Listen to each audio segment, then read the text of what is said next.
Hello, boys and girls. Today, for writing, we are going to be reviewing our vocabulary words that we've worked on this week. So, we are going to think about a dog getting a bath. Now, I have never had a dog, so I've never experienced this, but I've heard a lot of stories. So I think I probably can understand how we're going to use these words to talk about a dog having a bath. I know a lot of you have a dog, and you could probably tell me these words like way better. So I hope you talk to your family about it, and maybe you can think of some ideas that maybe you can even share with your teacher about dogs having a bath. So first of all, our first word we're going to talk about is gentle. Now, being gentle means that you're careful, right? So, do you think you should be gentle when you give a dog a bath? I think probably. Why should you be gentle? Do you want somebody helping you when you take a bath to be gentle? Yes, we want to be kind. We want to be gentle when we're giving our dog a bath so they don't get upset, right? We're going to calm them down. We're going to probably work kind of quickly. But just because we're working quickly doesn't mean we have to be harsh or push hard, right? We're going to be gentle. What about action? Oh, I kind of just talked about that one, didn't I? What might the action of giving a dog a bath look like? Okay, action is what you are doing. Like if we say an action word, that means something you can do. So what would your hands look like if you are giving your dog a bath? Probably kind of like when you wash your hair, right? So you're scrubbing them like this. Remember, I've never done this, but I'm imagining you scrub them like this and do their head and their body and their legs and their tail, right? Okay, maybe going like this so it kind of feels good, kind of like when you do your own hair. It kind of feels good like that. I'm guessing that's probably an action that you would do. What is an action you might do when you're done giving the dog a bath? What would you do then? Maybe take a towel and wrap it around the dog. Can you do that? Wrap it around the dog. And if you have a little dog, maybe you could hold it. Say, it's okay. You're going to be okay. Right? Or a big dog, at least patting it, trying to dry it off. So those are actions. How about this word? Compare. We are going to compare giving a fish a bath and giving a dog a bath. Now, is that pretty silly? It is, because can we give fish a bath? They do their own, right? They live in water. So we don't have to give them a bath, do we? How about a kitty? What would it be like to give a kitty a bath? I have done that. Do kitties like baths? No, they don't like water at all. So they're like squirming all over the place trying to get away. But a dog often doesn't mind a bath. So would it be easier Which would be the easiest? A fish or a dog or a cat? Well, fish would be the easiest because we can't even do it, right? So then what would be easier? The dog and then the cat, right? So we compared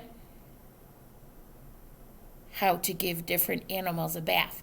And in a few minutes, we are going to compare different stories. So keep that word in mind. Oh my goodness. Pounces. What might you do if the dog pounces from the bath? Okay, say he or she doesn't like the bathtub and they pounce. Remember, that's woo! They jump. So what's going to happen if the dog jumps out of the bathtub and they're all soapy? What are you going to do? That's probably what I would do. And then go running after the dog with the towel, right? So you might want to close the bathroom door if you're going to do it in the bathtub to make sure the dog doesn't run away. Pounces is our word. One more. Content. Do you think a dog would feel content after a bath was finished if it were warm and dry?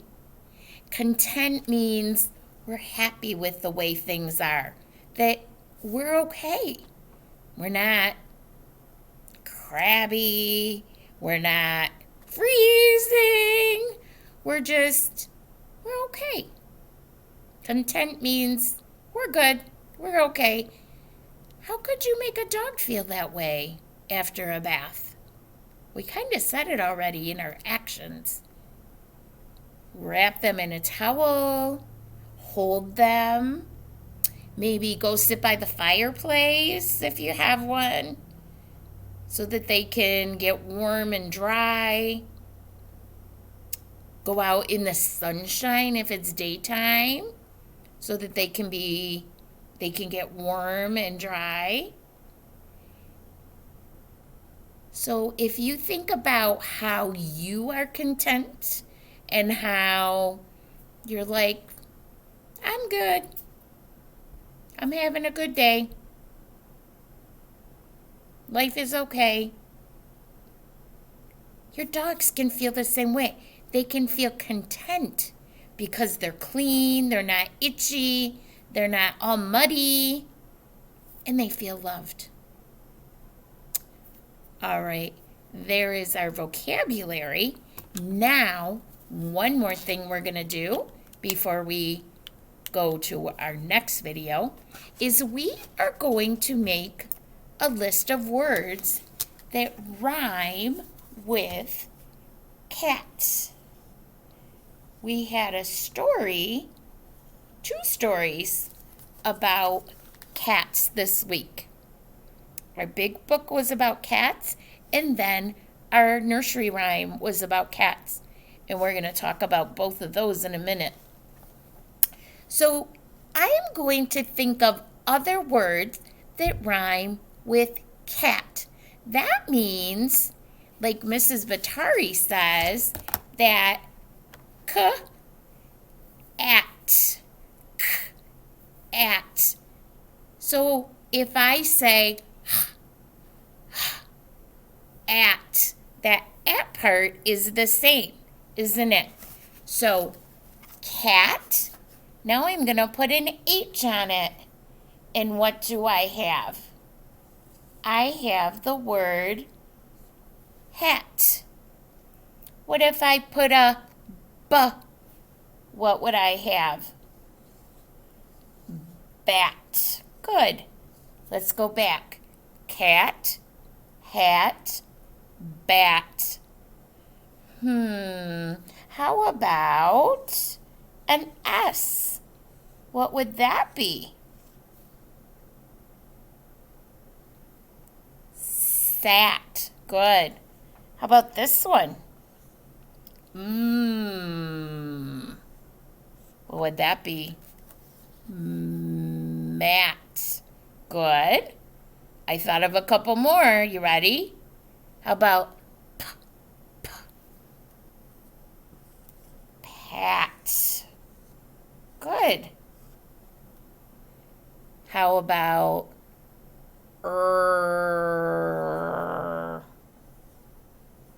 rat? Look at all those at words. Let's go ahead and say them again. You ready? Cat, hat, bat, sat, mat, pat, and rat. All of them have at, and that means they are all rhyming words. Nice job. All right, I will see you back here in a minute.